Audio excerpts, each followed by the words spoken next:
Inventors in the 90s were absolutely insane. However, none were probably crazier than a man named Troy Hercules, a man who created a suit of armor capable of withstanding a grizzly bear attack.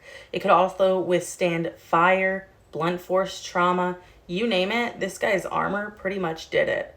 But no good inventor would truly be that good if he wasn't able to test his products on himself.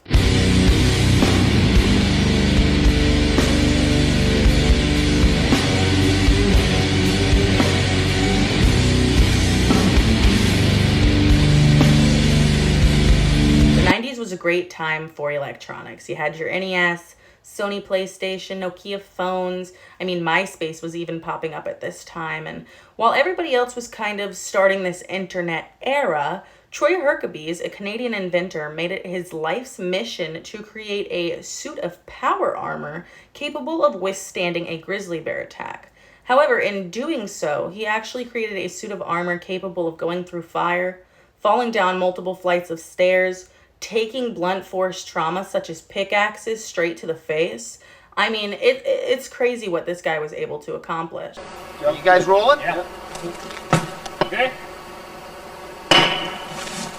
And while nobody really asked for this suit of armor, like Mr. Big Pot says, see a need, fill a need. See a need, fill a need. And clearly Mr. Hercules had a need for this suit of armor. So after 7 years of researching, $100,000 of his own money, the man who would stay up drinking 35 cups of coffee a day and over 50 hours a night or daytime without sleeping, then decided to put his suit of armor to the test.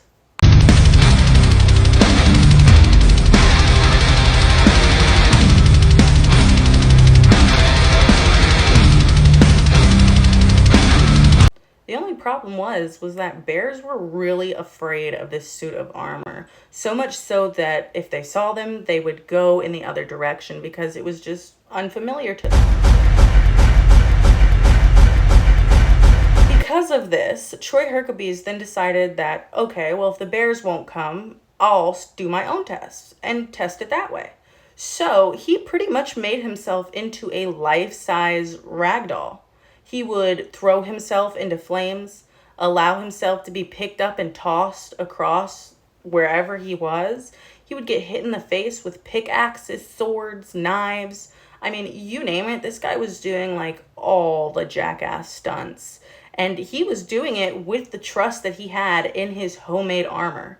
Now, I don't know about you, but this guy had to trust himself a hell of a lot to put himself in that Kevlar suit of armor and pretty much put himself in a situation where he can be murdered.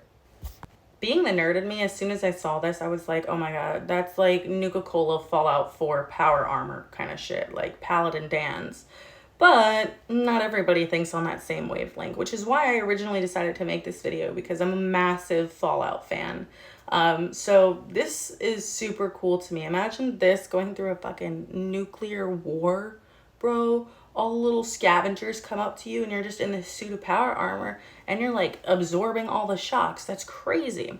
So backpacking off of that, not only did his suit of Kevlar protect wearers from bites, scratches, blunt force trauma, it protected them from shock absorbing falls from heights, whatever you want to call it.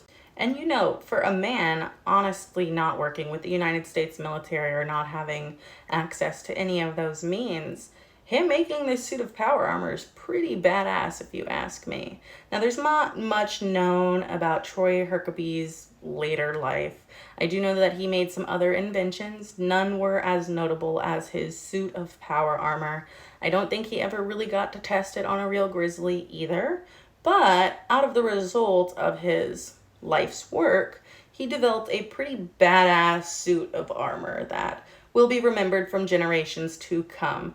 Now, if there's any people in this century, you know, making suits of power armor, I certainly would like to know.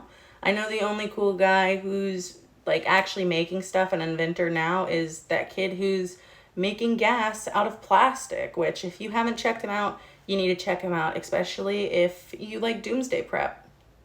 But that's going to do it for me today. Thank you for joining in. I just kind of wanted to drop base and give this really weird story that I saw on the internet. Bye.